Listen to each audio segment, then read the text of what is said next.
예, 안녕하십니까. 가슴명상센터 원장 하트로입니다. 예, 오늘 신통력에 대해서 불교와 기독교 관점에서 좀 말씀을 드릴게요. 불교에서는 이제 사선정에 들면, 새끼 이제 마지막 선정이죠. 사선정에 들면, 그, 육신통이 나온다고 그래가지고, 그 이제 신통력을 말하죠. 그래서 이제 신통력이라는 건 사실 우리가 몸이 있을 때, 즉 몸이 있다는 건 이제 우리의 이제 한계가 있다는 거죠. 그렇잖아요. 마음만 있으면 마음은 뭐 시공의 영향을 안 받으니까요. 뭐 신통력이 있고 없고 문제가 없는데, 이제 몸이 있으면, 근데 몸이라는 게 우리가 요께 새끼까지는 이제 물질의 이제 몸이 있는데, 물론 이제 새끼의 몸은 또 다 빛의 몸이죠. 우리 이제 육계의 몸, 물질의 몸이고요. 예, 그런데 그러한 이 몸이 있을 때는 이제 제한이 있으니까 신통이라는 게 의미가 있어요. 근데 이제 그 이상 넘어가면 몸이 없으면 이제 마음만 있으면 신통이라는 게 이제 시공의 초월하는 의미가 있는 거잖아요. 그러니까 갇혀 있는 몸이 있을 때만 이제 의미가 있는데, 그것이 이제 마지막 단계, 이제 거의 이제 무색계와 연결 직전까지 가 있는 이제 사선정에서 이제 육신통이 나온다는 거를 이해를 하셔야 돼요. 그냥 사선정에서 육신통이 나온다고 그러더라 이렇게 외우는 것보다는 이런 의미를 가지고 외우시면 여러분들이 더 좀 깊어지겠죠. 예, 그런데 이제 뭐냐면 기독교에서는 우리는 이제 기독교에서는 이제 신통을 이제 기적이라고 해서 예수님 이제 뭐 기적 뭐 이런 걸 보시는데요. 예, 사실은 우리가 생활인으로서 기적이라고 하면 뭐 그런 게 중요한 게 아니고, 일상이 이렇게 평화롭게 잔잔하게, 또 무슨 일이 있을 것 같다가도 잘 마무리가 되면서 이 평화 속에서 일상이 펼쳐나간다면 그게 기적이잖아요. 이 욕계, 이 험난한 이 저 세상에서. 그런데 우리 하나님의 방에서, 영적 가슴 안에 하나님 방에서의 있으면 하나님이 뭐 어떤 느낌으로 다가오냐면 온전함으로 다가와요. 온전함. 그런데 이 모든 영성이라든지 하나님 관련된 글들을 보면 신의 나라라고 하든 뭐 하나님이라고 하든 뭐라고 우리 의식이라고 표현하던 하늘나라의 온전함을 우리가 증득했을 때, 그거와 함께 있을 때, 우리가 일상에서 기적을 체험한다고 이제 이렇게들 얘기들을 해요. 그러니까 단순한 믿음보다는 믿음이 더 올라서 있는 하나님과 합일이 된 상태, 합일됐다고 그래서 뭐 불교식이라면 뭐 깊은 삼매 경지에 들어서 하나님과 하나 된 경지가 아니고요.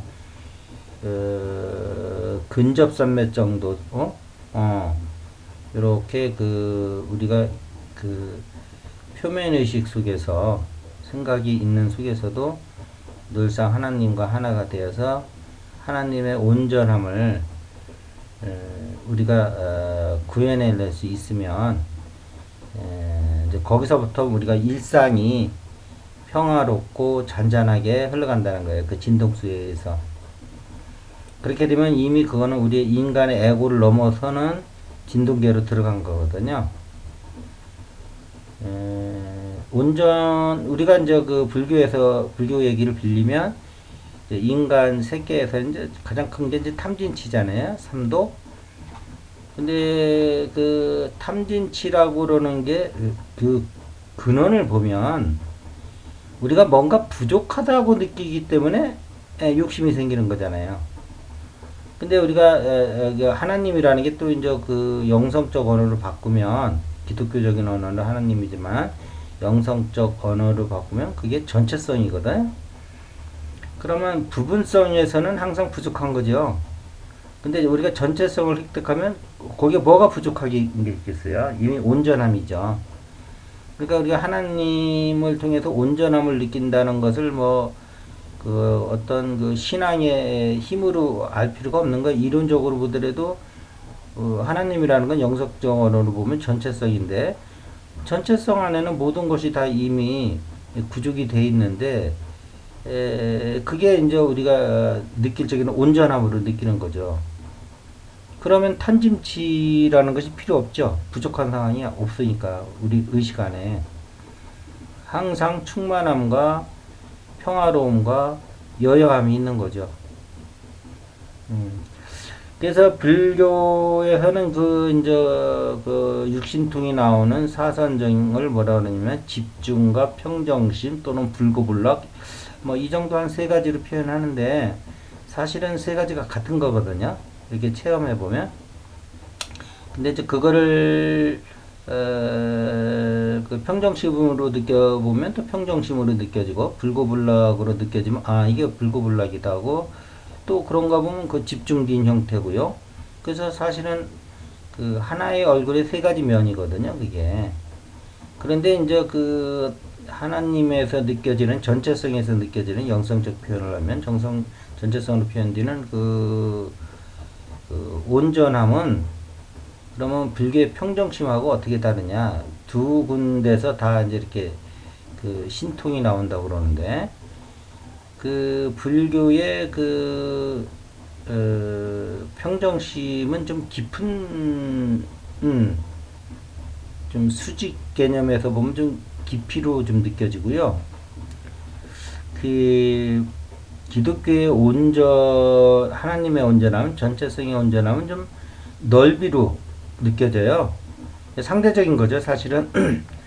두 개를 딱 갖다 비교했을 때 그렇다는 거지. 그냥 뭐 평정심 하나만 봐도 넓이와 깊이가 다 있는 거고요. 온전함을 하나만 보더라도 그냥 넓이와 깊이가 다 있는데 두 가지를 딱 대비해 보면 수행자 입장에서는 그렇게 그 차이가 느껴진다는 거예요.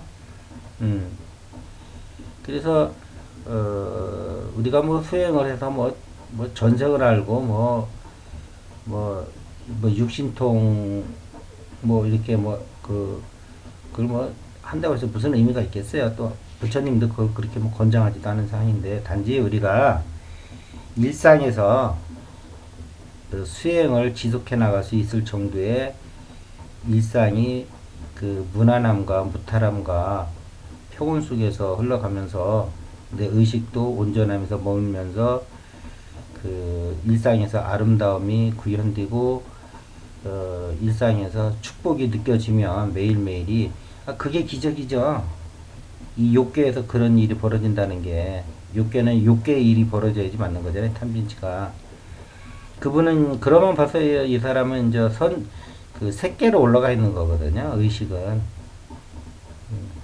그래서 여러분들이 이제 현대인들이라고 그러면 그 지식과 지성이 충만하기 때문에 옛날 그 부처와 예수가 그 활동하던 시대의 그 대중들하고는 여러분들하고는 하늘과 땅 차이거든요. 그때는 뭐 거의 다 문맹률이 뭐 거의 다였잖아요. 근데 지금은 뭐 다 대학교 상 나오고 뭐 그러고 또 요즘은 또 뭐 저 인터넷이다 뭐다 해가지고 지구 반대편에서 나는 걸 지금 뭐 즉시 바로 리얼타임으로 다 정보를 제공받고 그래서 청와대에 있는 대통령이나 뭐 길에 다니는 일반 시민이나 정치적 감각이 뭐 별 그렇게 크게 차이가 나질 않아요. 옛날에 왕과 일반 백성들은 뭐 그건 그 능력의 지식의 뭐 여러 가지 차이가 엄청나지만 지금은 누구나 앉혀놔도 다 청와대에 가서 대통령 할 정도로 다 이렇게 사람들이 분변력이 있고 자기 나름대로 다 확신이 있고 그렇잖아요. 자, 그래서 이런 상황에서는 우리가 뭐 이렇게 일상에 조화로움과 아름다움을 늘상 우리가 내 의지, 인간의 의지로서 그게 펼쳐지는 게 아니거든요. 육계는 진독수가 낮은 것이기 때문에 항상 사건들이 치고 들어오는데, 그 하나님이라고 하는 온전함 속에 우리가 머물러 있으면 그런 것으로부터 다 이렇게 제거가 되면서 일상이 바로 새끼에서와 같은 그런 평온함이 지속되는 걸 여러분들이 삶이 아름답게 느껴지시는 경지가 들어올 거예요. 그게 바로 기적이라고 저는 보는 거예요. 그 이상의 뭐 신통력을 구한다면 그거는 오히려 더 이게 화근이 될 수가 있어요. 그래서 일상이 아름답게 펼쳐지는 것 너무 좋잖아요. 근데 그런 것이 그 불교와 기독교가 다른 게 아니고 제가 볼 때는 사선정의 그 의식에서 그 기독교는 하나님의 온전함으로 표현되고 있고 불교는 그것이 사선정의 평정심으로 그 얘기되고 있다. 그 상태에서 이제 우리 신통력이 나오고 기적이 나오고 일상에서의 우리가 항상 새끼에 준하는 그런 아름다움을 느끼면서 살 수 있는 그런 의식 세계로 들어가면서 그 객관적 세계도 그렇게 변화해가는 것을 여러분들이 체험하실 수 있다. 이렇게 해서 이쪽에 좀 관심이 계신 분들은 이게 참고가 돼서 여러분들한테 많은 도움이 되길 바라겠습니다. 자, 오늘 이것을 마치겠습니다. 감사합니다.